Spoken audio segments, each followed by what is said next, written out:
ये महाभारत कथा पूरी तरह से वेद व्यास महाभारत के ऊपर आधारित है। यदि आप इसका निरंतर श्रवण करते रहना चाहते हैं तो इस चैनल को सब्सक्राइब जरूर कर लें और आगे आने वाली सभी पॉडकास्ट के नोटिफिकेशन के लिए बेल आइकन को भी जरूर से प्रेस कर दें। अब हम सुनेंगे ब्रह्मचर्य तथा ब्रह्म का निरूपण।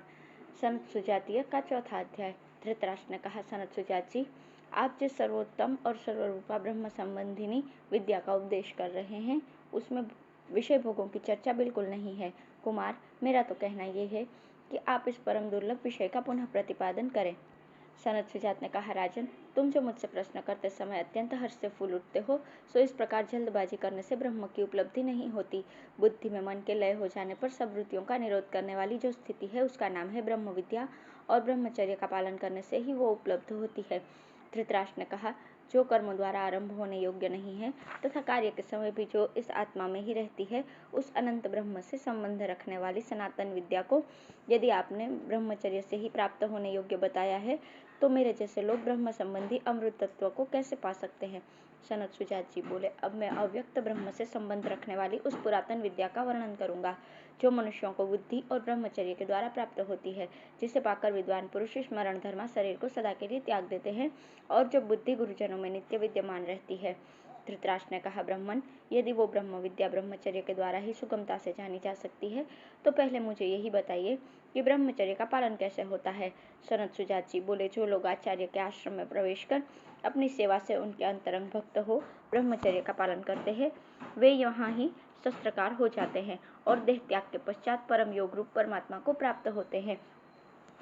इस संसार में रहकर जो संपूर्ण कामनाओं को जीत लेते हैं और ब्रह्म स्थिति प्राप्त करने के लिए ही नाना प्रकार के द्वंद्वों को सहन करते हैं, वे सत्वगुण में स्थित होकर यहीं मुंज से सिंह की भांति इस देह को आत्मा को पृथक कर लेते हैं।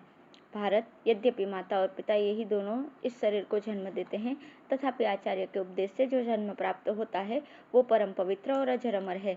जो परमात्म तत्व के उपदेश से सत्य को प्रकट करके अमरत्व प्रदान करते हुए ब्राह्मण आदि वर्णों की रक्षा करते हैं, उन आचार्य को ही माता पिता ही समझना चाहिए तथा उनके किए हुए उपकार का स्मरण करके कभी उनसे द्रोह नहीं करना चाहिए। ब्रह्मचारी शिष्य को चाहिए कि वो नित्य गुरु को प्रणाम करे, बाहर भीतर से पवित्र होकर प्रमाद छोड़कर स्वाध्याय में मन लगाए, अभिमान न करे, मन में क्रोध को स्थान न दे। ये ब्रह्मचर्य का पहला चरण है। जो शिष्य की वृत्ति से क्रम से ही जीवन निर्वाह करता हुआ पवित्र होकर विद्या प्राप्त करता है, उसका ये नियम भी ब्रह्मचर्य व्रत का पहला ही पाद कहलाता है। अपने प्राण और धन लगाकर भी मन, वाणी तथा कर्म से आचार्य का प्रिय करे, यह द्वितीय पद कहा जाता है। आचार्य ने जो अपना उपकार किया उसे ध्यान में रखकर तथा उससे जो प्रयोजन सिद्ध हुआ उसका भी विचार करके मन ही मन अत्यंत प्रसन्न होकर शिष्य आचार्य के प्रति ही जो ऐसा भाव रखता है कि इन्होंने मुझे बड़ी उन्नत अवस्था में पहुंचा दिया, ये ब्रह्मचर्य का तीसरा पद है। आचार्य के उपकार का बदला चुकाए बिना अर्थात गुरु दक्षिणा आदि के द्वारा उन्हें संतुष्ट किए बिना विद्वान शिष्य वहां से अन्यत्र न जाए। कभी मन में ऐसा विचार न लाए कि मैं गुरु का उपकार कर रहा हूँ तथा मुंह से भी कभी ऐसी बात न निकाले। यह ब्रह्मचर्य का चौथा पद है। ब्रह्मचारी शिष्य पहले गुरु के निकट शिक्षा और सदाचार का एक चरण प्राप्त करता है और फिर उत्साहपूर्वक तीक्ष्ण बुद्धि के द्वारा उसे दूसरे पद का ज्ञान होता है। तत्पश्चात अधिक काल तक मनन करने से वो तीसरे पद का ज्ञान प्राप्त करता है। फिर शास्त्र के द्वारा सहपाठियों के साथ विचार करने से वो चौथे पद को जानता है। पूर्वोक्त 12 धर्म यदि जिसके स्वरूप आदि इसके स्वरूप हैं तथा दूसरे यम नियम आदि जिसके अंग एवं उत्साह शक्ति बल है, वो ब्रह्मचर्य आचार्य के संपर्क में रहकर वेद के अर्थ का तत्व जानने से ही सफल होता है, ऐसा विद्वानों का कथन है। इस तरह ब्रह्मचर्य पालन में प्रवृत्त होकर जो भी धन प्राप्त हो सके उसे आचार्य को अर्पण करना चाहिए। ऐसा करने से वो शिष्य सत्पुरुषों की अनेक गुणों वाली वृत्ति को प्राप्त होता है। गुरुपुत्र के प्रति भी उसकी यही वृत्ति होती है। ऐसी वृत्ति से रहने वाले शिष्य की इस संसार में सब प्रकार से उन्नति होती है। वो बहुत से पुत्र और प्रतिष्ठा प्राप्त करता है। संपूर्ण दिशा विदिशाएं उसके लिए सुख की वर्षा करते हैं तथा उसके निकट बहुत से दूसरे लोग ब्रह्मचर्य पालन के लिए निवास करते हैं। इस ब्रह्मचर्य के पालन से ही देवताओं ने देवत्व को प्राप्त किया है और महान सौभाग्यशाली मनीषी ऋषियों को ब्रह्मलोक की प्राप्ति हुई। इसी से गंधर्वों और अप्सराओं को दिव्य रूप प्राप्त हुआ। इस ब्रह्मचर्य के ही प्रताप से सूर्यदेव समस्त लोगों को प्रकाशित करने में समर्थ होते हैं। रस भेद रूप चिंतामणि से याचना करने वालों को जैसे उनके अभिष्ट अर्थ की प्राप्ति होती है, उसी प्रकार ब्रह्मचर्य भी मनोवांछित वस्तु प्रदान करने वाला है। ऐसा समझकर ये ऋषि देवता आदि ब्रह्मचर्य के पालन से वैसे भाव को प्राप्त हुए। राजन, जो इस ब्रह्मचर्य का आश्रय लेता है वो ब्रह्मचारी यम नियम आदि तप का आचरण करता हुआ अपने संपूर्ण शरीर को भी पवित्र बना लेता है तथा इससे विद्वान पुरुष निश्चय ही आत्मबल को प्राप्त होता है और अंत समय में वो मृत्यु को भी जीत लेता है।